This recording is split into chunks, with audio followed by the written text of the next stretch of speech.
Hello बेटा, आज start करते हैं वेक्टर। और ये वेक्टर आप फिजिक्स में पढ़ चुके हैं, लेकिन फिर अपना 12th में एक चैप्टर है वेक्टर, तो इसे भली भांति हम समझने की कोशिश करेंगे, सही ढंग से समझेंगे। ठीक है बेटा। तो ये वेक्टर है क्या चीज़, और वेक्टर्स पहले हम आपको बताएं कि देखिए बेटा, दो फिज़िकल क्वांटिटीज़ होती हैं। फिज़िकल क्वांटिटीज़ में एक आपके स्केलर और सेकंड है वेक्टर क्वांटिटी। कौन सी? Scalar and vector quantity. तो आप जानते हैं कि स्केलर क्या होती है और वेक्टर क्या होती है। स्केलर क्वांटिटीज़ कौन सी होती हैं? तो scalar quantities those quantities which have only magnitude. ऐसी क्वांटिटी जिसमें केवल मैग्नीट्यूड होता है। मैग्नीट्यूड का मतलब है जिसमें केवल मेज़रमेंट होती है, उसको मेज़र किया जा सकता है, उनको कहते हैं स्केलर क्वांटिटीज़। ठीक है बेटा, समझ में आ रहा है। इनके एग्जाम्पल हैं जैसे मास, जानते हैं आप, वज़न, volume, temperature, density and speed. ये सभी आपकी कैसी स्केलर क्वांटिटीज़ में आती हैं। लेकिन वेक्टर क्वांटिटीज़ क्या होती हैं, क्या दोनों में डिफरेंस है? तो vector quantities those quantities which have magnitude and direction. ऐसी क्वांटिटीज़ जिसमें मैग्नीट्यूड भी होता है और डायरेक्शन भी होता है, मतलब लेंथ के साथ साथ उसमें डायरेक्शन, वो किस डायरेक्शन में मूव कर रहा है, इसको भी रिप्रेजेंट किया जाता है। वो होती है आपकी वेक्टर क्वांटिटी। फॉर एग्जांपल, जैसे displacement, velocity, force, weight, acceleration and momentum, ये जितनी भी क्वांटिटीज़ हैं, इन सभी में लेंथ मैग्नीट्यूड के साथ साथ उसके डायरेक्शन को रिप्रेजेंट किया जाता है। जैसे डिस्प्लेसमेंट है, तो डिस्प्लेसमेंट बेटा, जैसे सपोज दैट आप यहाँ से मूव किए, फिर यहाँ मूव किए, फिर वहाँ से यहाँ आ गए, तो आपने देखा किस डायरेक्शन में मूव किया जा रहा है, तो ये आपका क्या है, वेक्टर क्वांटिटी। यहाँ से फिर इधर गए तो एक मैग्नीट्यूड भी और डायरेक्शन भी रिप्रेजेंट किया जा रहा है। यहाँ से यहाँ आए तो इसका कुछ ना कुछ मैग्नीट्यूड होगा, और किस डायरेक्शन में है ये भी होगा। तो यहाँ से यहाँ, फिर यहाँ से यहाँ, फिर यहाँ से यहाँ, लास्ट में आप फिर उसी पॉइंट पर आ गए, तो ये एक्सीलरेशन। ठीक है ना। तो एक्सीलरेशन, फिर वेलोसिटी, वेलोसिटी में भी हम साइड को रिप्रेजेंट करेंगे, किस साइड में जा रहे हैं। ठीक है ना। फोर्स, वेट, एक्सीलरेशन, मोमेंटम, ये सभी क्वांटिटीज़ बेटा क्या हैं, वेक्टर क्वांटिटीज़ हैं। इसके साथ में नोटेशन ऑफ वेक्टर, वेक्टर के नोटेशन को हम क्या करते हैं, एरो के साइन द्वारा रिप्रेजेंट करते हैं। समझ में आ रहा है आपको?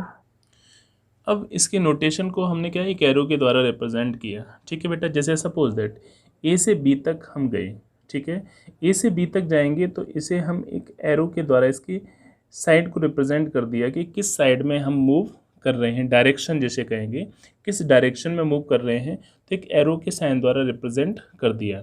ये भी ध्यान रखना, ये जो पॉइंट होता है, this is the initial point, जहाँ से हम चलना स्टार्ट होते हैं, इस पॉइंट को कहते हैं इनिशियल पॉइंट। और जो फाइनल पॉइंट होता है, this is the terminal point. अब मान लीजिए ए से बी की तरफ जाना है, तो ए बी लिखेंगे। किससे किसकी तरफ जाना है, ए से बी की तरफ जाना है, तो इसको हमने ए बी वेक्टर का साइन बना दिया। इसी तरह से मान लीजिए अब हमें उल्टा जाना है, यहाँ से बी से ए की तरफ जाना है, तो हम क्या लिखेंगे, बी ए वेक्टर का साइन बना दिया। मेरी बात समझ में आ रही है? तो आप ये ध्यान रखो कि A B vector is equal to minus B A vector, दोनों ही सेम हैं। अगर इसे हम दोबारा से वही लिखेंगे तो ये डायरेक्शन फिर से चेंज होगा, माइनस हट जाएगा, तो आपका ए बी वेक्टर ही हो जाएगा। अंडरस्टूड? ठीक है ना। तो ए बी वेक्टर को अगर नेगेटिव साइन लिखेंगे तो बी ए मीन्स इसका डायरेक्शन अपोजिट हो गया है। क्लियर? अब देखिए magnitude of vector. Magnitude of vector क्या होता है कि the distance between initial and terminal point.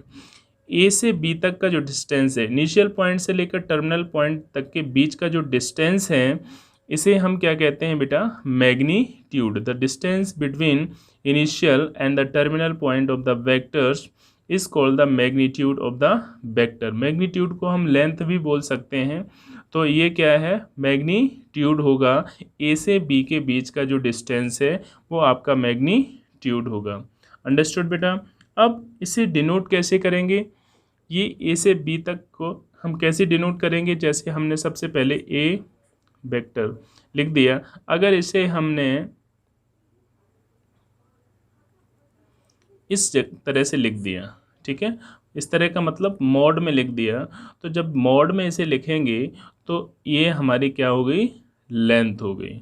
ठीक है, ऐसे लिख दें या ए बी वेक्टर लगा दिया जाए, दोनों एक ही बात है।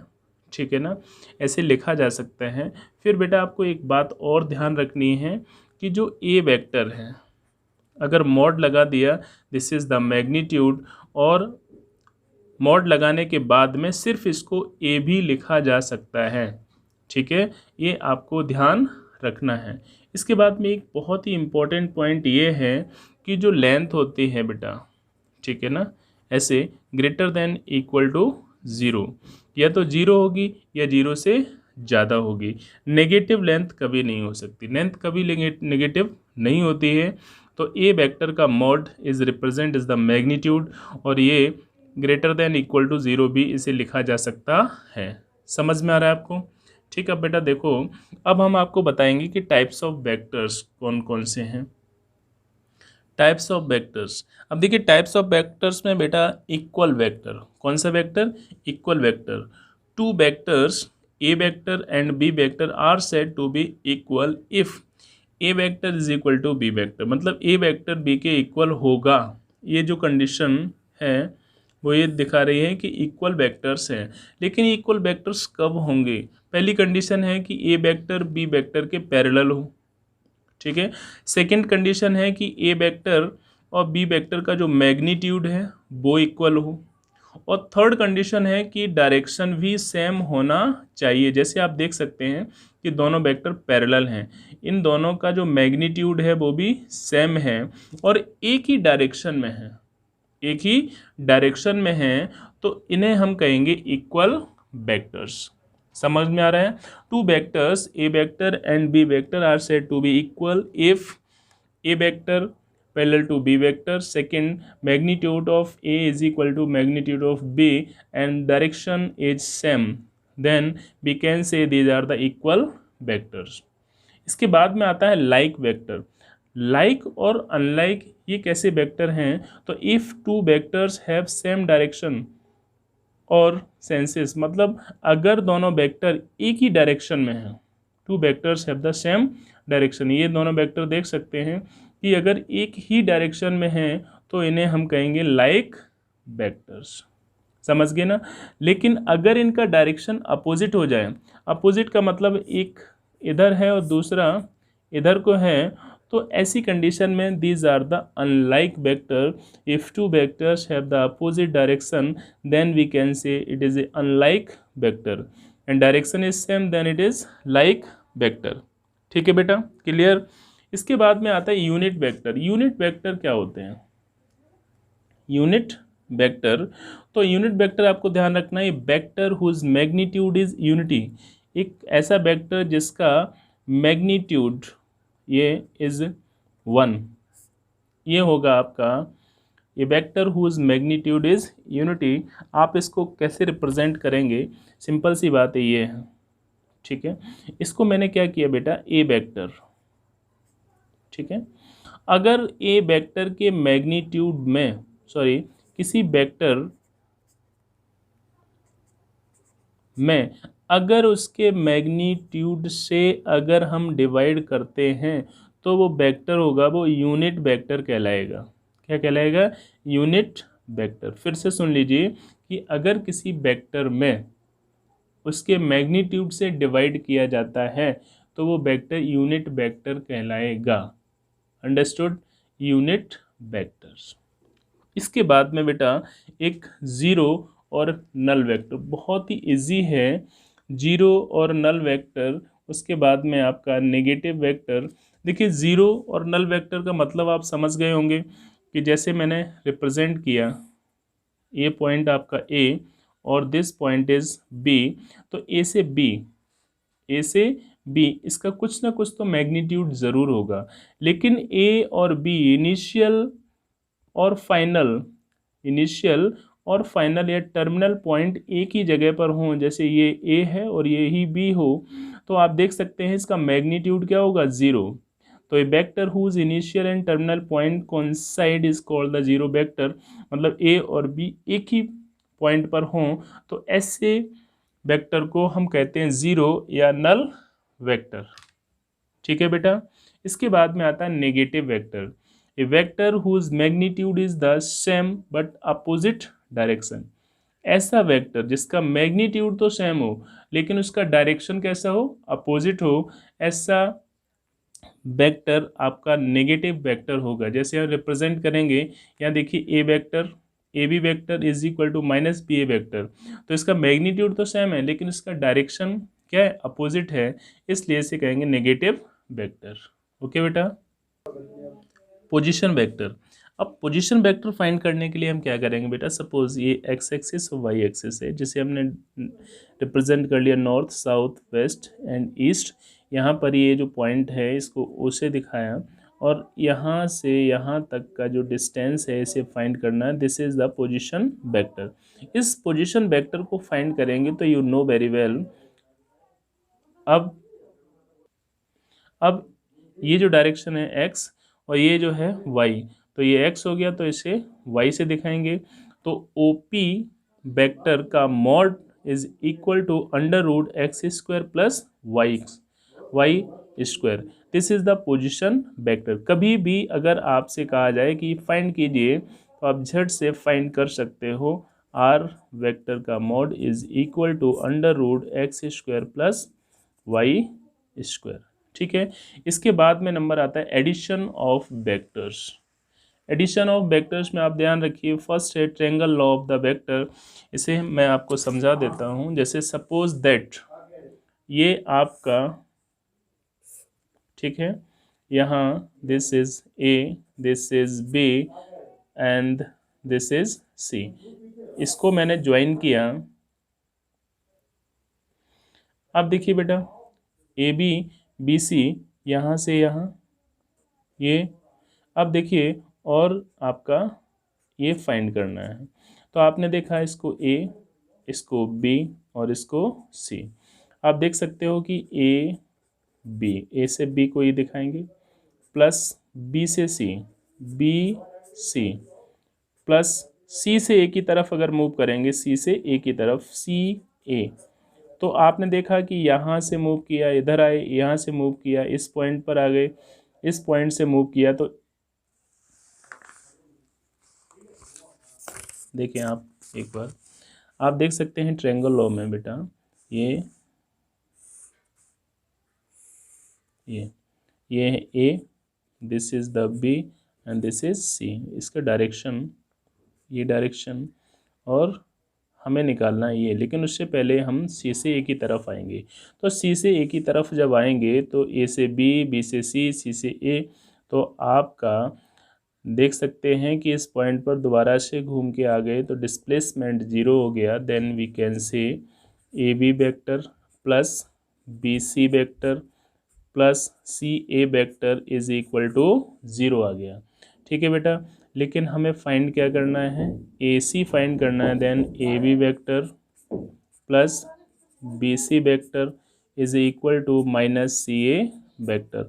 और इसे हम लिख सकते हैं, माइनस सी ए को ए सी वेक्टर भी लिखा जा सकता है, माइनस हट गया तो a B vector plus B C vector is equal to a c vector. Then we can say a vector plus B vector is equal to c vector. समझ में आ रहा है। तो ये आपका है triangle law of the vector addition. समझ में आ रहा है। इसी तरह से parallelogram law of the vectors में क्या है बेटा, इसी तरह से parallelogram law of the vector में क्या करेंगे, देखिए ये एक आपने पैरेललोग्राम बना दिया। इस जब पैरेललोग्राम को बनाया तो आपने देखा कि ये आपका ए बी सी और डी, ये इसी तरह से, ठीक है। आप देख सकते हैं बेटा कि अगर आपने इसको ए माना तो ये भी ए होगा, ये बी है तो ये भी बी होगा, तो इसको हम लिख सकते हैं ए सी को ए वेक्टर प्लस बी वेक्टर, वही ट्रायंगल लॉ। इसी तरह से ए वेक्टर और ये है आपका बी वेक्टर, तो अगर इसको भी ऐड करेंगे तो a vector plus B vector, या हम इसको लिख सकते हैं बी वेक्टर प्लस ए वेक्टर, दोनों एक ही बात है। ठीक है, कुछ भी चेंज नहीं है, तो बस आपको ये ध्यान रखना है ए वेक्टर प्लस बी वेक्टर, ये ट्रायंगल लॉ या पैरेललोग्राम लॉ, ट्रायंगल लॉ से ही पैरेललोग्राम को मैंने फाइंड किया है।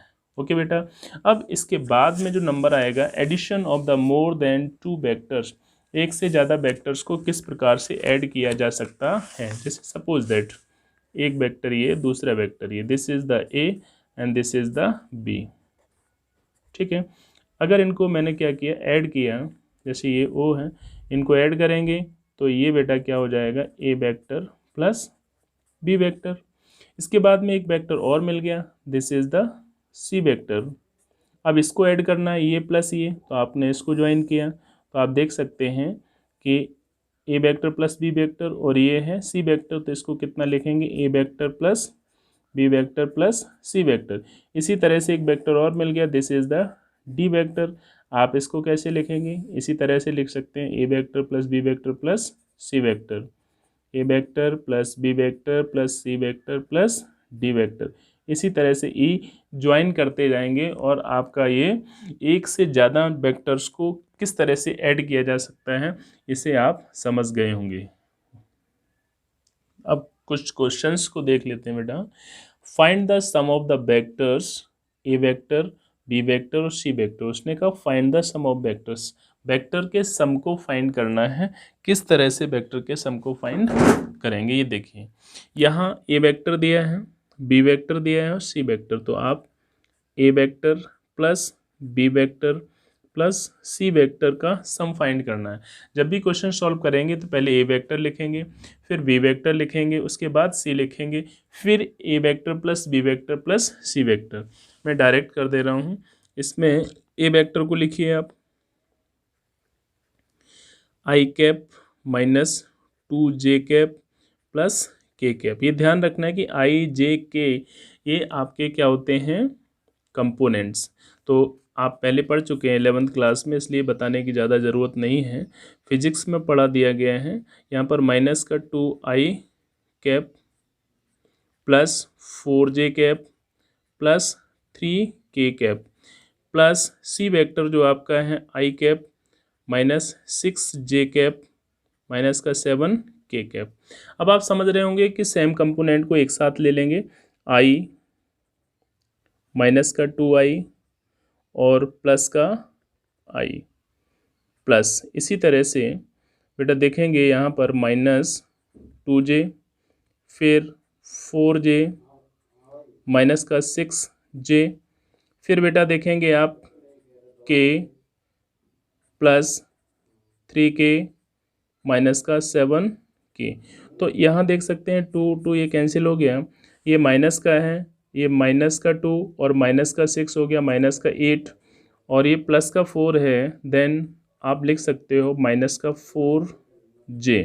इसी तरह से बेटा 1 और 3 कितना हो गया, 4 माइनस का 7 बचेगा कितना, 3k। समझ गए ना, तो माइनस कॉमन ले लीजिए, आप लिख सकते हैं 4j प्लस का 3k। ठीक है बेटा, क्लियर हो गया। तो माइनस 4j प्लस 3k, ये आपका क्या है कि सम ऑफ वेक्टर्स आ गया। अब देखेंगे नेक्स्ट क्वेश्चन क्या है। नेक्स्ट क्वेश्चन में क्या कहा गया बेटा, देखो आप, if vector a is equal to इतना and v is equal to इतना are equal, then find the value of x y z। आपको ये ध्यान रखना है कि कोई भी वेक्टर कब इक्वल होता है, जब वो वेक्टर इक्वल होंगे। If a vector is equal to v vector then its scalar quantities same. इसकी जो स्केलर क्वांटिटी है तो वो क्या होगी, सेम। तो ए वेक्टर कितना है, एक्स आई प्लस वाई जे प्लस जेड के। इसी तरह से बी कितना हो जाएगा 2i जे प्लस का के। ठीक है, अब इक्वल हैं तो हम कंपेयर करेंगे, comparing a vector and b vector को इक्वल करके रखेंगे तो कंपेयर का क्या किया जाएगा कंपोनेंट्स को। तो कंपोनेंट्स को कंपेयर करेंगे तो x is equal to 2, y is equal to 1 and z is equal to also 1। समझ गए ना, 1। ये आपको ध्यान रखना है कि कभी भी अगर आपसे कहा जाए कि वेक्टर कैसे हैं आपके इक्वल हैं तो उनके स्केलर क्वांटिटीज जो हैं जो उनको देखना है। ठीक है, और जैसे यहाँ पर x के इक्वल में 2 हो गया, y के इक्वल में 1 हो गया, z के इक्वल में 1 हो गया, तो x y z की जो वैल्यू है वो आ गई। समझ गए आप। Find the unit vector in the direction of the vector A vector is equal to इतना। यहाँ आपसे कहा गया है कि फाइंड द यूनिट वेक्टर फाइंड करना है। तो मैंने आपसे कहा था कि जब भी यूनिट वेक्टर फाइंड करने की बेटा बात आती है तो आप क्या करेंगे कि वेक्टर को उसके मैग्नीट्यूड से डिवाइड करना। यूनिट वेक्टर को इस तरह से रिप्रेजेंट करेंगे 1/a वेक्टर का मॉड इनटू ए वेक्टर। तो सबसे पहले क्या निकालना है, मॉड निकालना है। ठीक है, मॉड निकाल लीजिए। तो अंडर रूट कितना है 2 का स्क्वायर प्लस 3 का स्क्वायर प्लस के का 1 का स्क्वायर। यहाँ कितना हुआ 4 प्लस 9 प्लस 1, ये हो गया 10 अंडर रूट 14। ठीक है, अब आप क्या करेंगे बेटा, हमें निकालना है ए कैप।